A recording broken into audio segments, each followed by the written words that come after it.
Hello and welcome to today's video. Today I'm back up in Scotland and I've met up with Mr. John McKenna again, and we're in, where are we? Linn Glen Spout. The actual main waterfall is just over the back, just down here, but we're actually going to journey up through the glen and see what we can find further up and then work our way back down to here. So if you'd like to stick around for the next 15-20 minutes, and hopefully we'll get some images like this.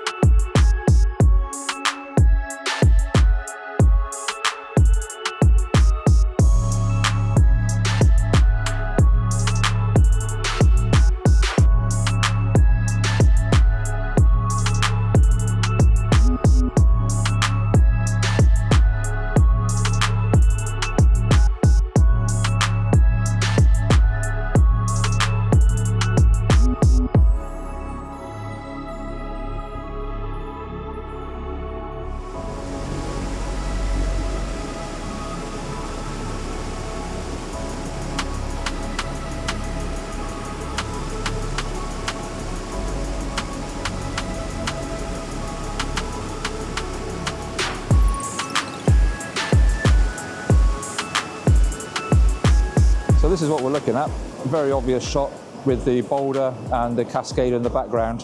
But because it's so dark in here, what I've had to do is I'm exposing for the background, making sure that's all nice and clear.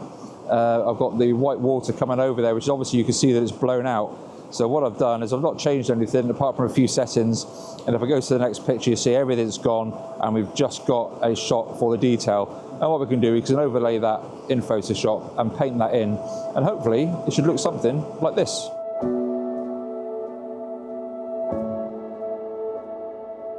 Well, I'm not quite sure what's not sitting right with this image. I just can't seem to connect with it for some reason. I don't know whether the focus is off or the composition is off. But looking around, something else got my attention.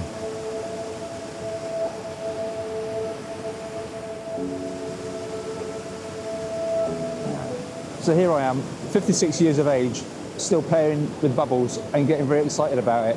Let me show you what I'm doing. So I've got the Laura 100 T 2.9 on the camera at the moment. I just like the way these bubbles were just coming over the top of the waterfall and then just coming into this sort of like washing into this corner here. So basically what I did initially, I was just filming some B-roll, but some of the images coming out there look quite interesting. So what I've managed to do is I'm just firing, just randomly firing as a bubble comes into shot. And we're just sort of seeing, with a very shallow depth of field, just firing as the bubbles come across, they're being picked up. I'm firing off quite a lot of shots because obviously it's a very narrow depth of field, and so it's very hard to get the bubble to stay within that field, within that plane. But some of the shots on the back of the camera that I've got, I've actually managed to get the reflection of the trees up above. So it's got to be interesting how that actually works out back in post. But yeah, it's a bit of fun. There's a couple more going through there. There, here's the shot.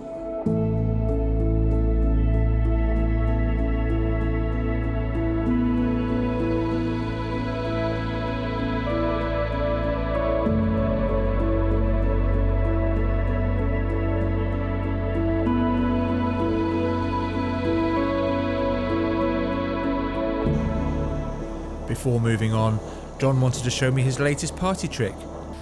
Potato painting with his head. I like this, is uncanny.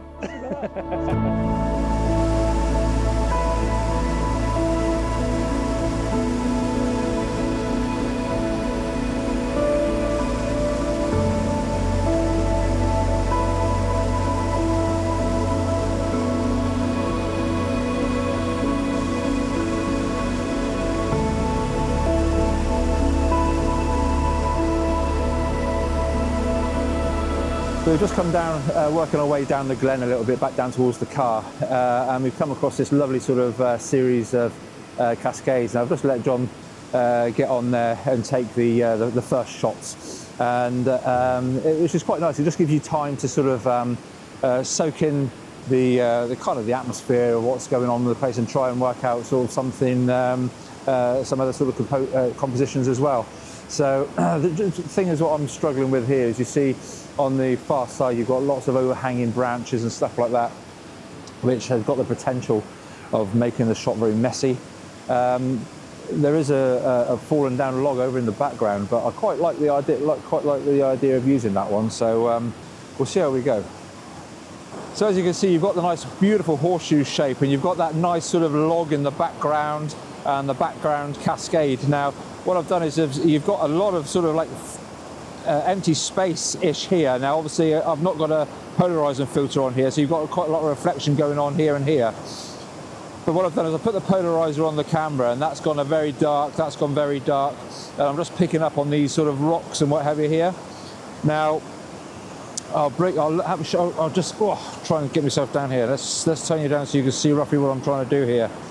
So you will notice that everything's black and white on the back of here. I've just put a picture profile on because I want to see what this is going to look like in black and white, because that's my idea for this.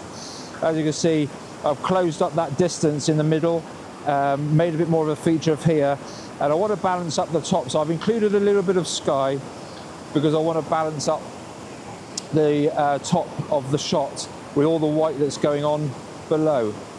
So that's my feeling on that going through here, as I think it's going to be a black and white shot. There's a lot of mess going over on the right hand side, so I think by making that dark, it can kind of take you away from there. And if this is all white and this is black, obviously in a black and white shot, I think it should look quite nice. Let's have a look.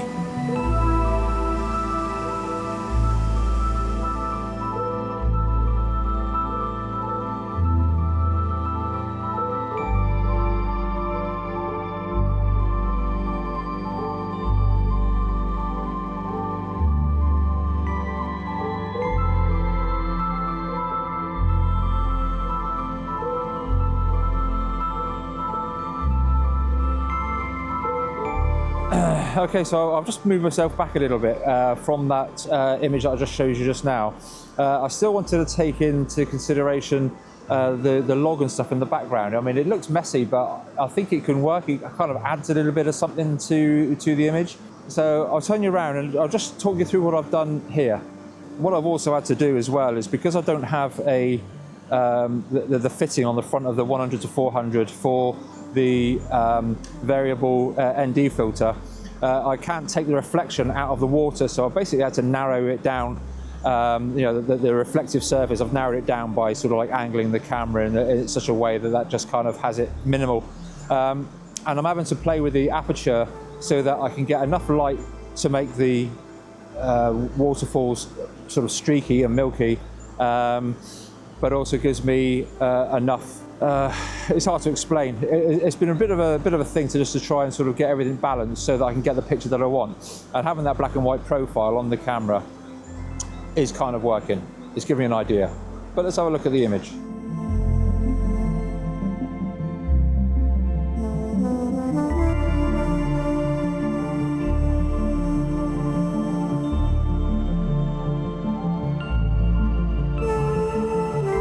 Come across the other side of the river now. Hopefully you can hear me. It's very, very noisy. It's absolutely amazing sort of section, really. When we first got here, I didn't think it was quite as nice as it's actually working out to be. But by crossing over and coming a little bit further upstream, it is looking rather nice. I'll show you what we've done. Okay, so that's what I'm looking at, where we've got the waterfall coming on the right-hand side. And you've got that lovely curtain right slap bang in the middle, just as it comes over the edge of the cascade. And then you've got all that wash at the bottom where it goes off and out of frame to the left. Now I've got the polarizer filter on, just obviously to get rid of that reflection. But yeah, I've had to do a focus stack on this one of about 8 or 9 images, because I've had to have the aperture to get what I want. The apertures had to be quite open, and so yeah, it's kind of working out. So what I've also done is I've had to take an underexposed picture just for this very, very white bit in the middle, because there's just no detail in that with the way things are going. So I've underexposed one image to go on that, and I could just paint the detail back in on that bit there. So yeah, I'm quite happy with that. So here's the image or two that I got from this section.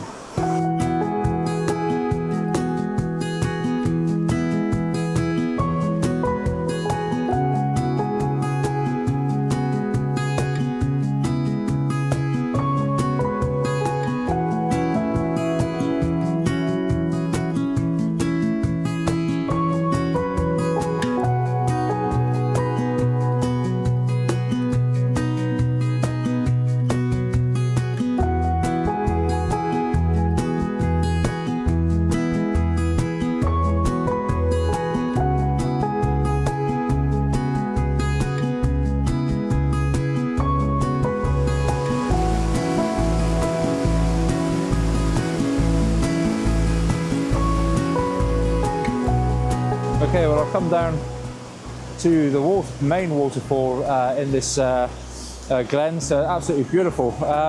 We started off at the top obviously this morning, we're working our way back down to the car. The car's sort of a couple hundred yards down the road, so it's not too bad, although it is a bit of a scramble coming down from the main path. What I'm actually doing at the moment is, rather than going for the sort of like the milky flow of the water coming over the top, I've tried to sped up this shutter a little bit, really. Just because I wanted to get some of the details, some of the sort of the power of the waterfall coming over, but I still wanted it to have a bit of movement in it. But where it's hitting all the rocks coming down through, you've got this wonderful sort of like patterns and stuff all hidden within the flow.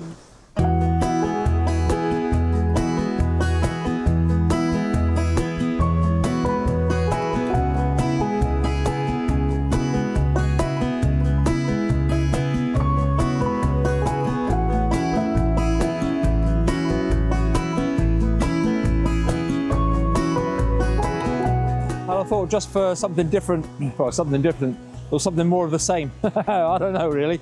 I did actually go for a very long exposure. Again, I've got no way of darkening the lens down apart from through the aperture and stuff. So I've got f/25 on this one, a third of a second, and that really gives me a good old sort of milky wash over there, and it's quite a pleasing effect actually. I had to put the ISO right down to 50 just so that I could get the time that I needed. But yeah, that's not looking too shabby actually. I just love the way it just changes. It just changes the photo altogether, and you get this sort of like dreamy sort of quality of the water going over. But yeah, very pleased with that.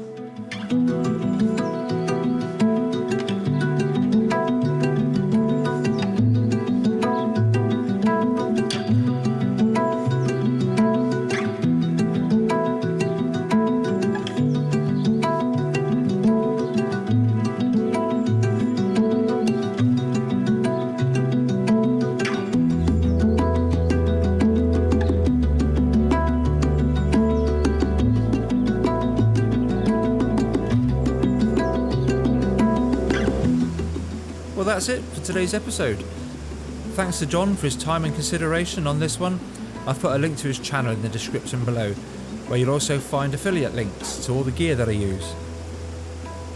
Coming up next is the gallery, where I have all the images with the settings for those that are interested in that. And until next time, bye for now.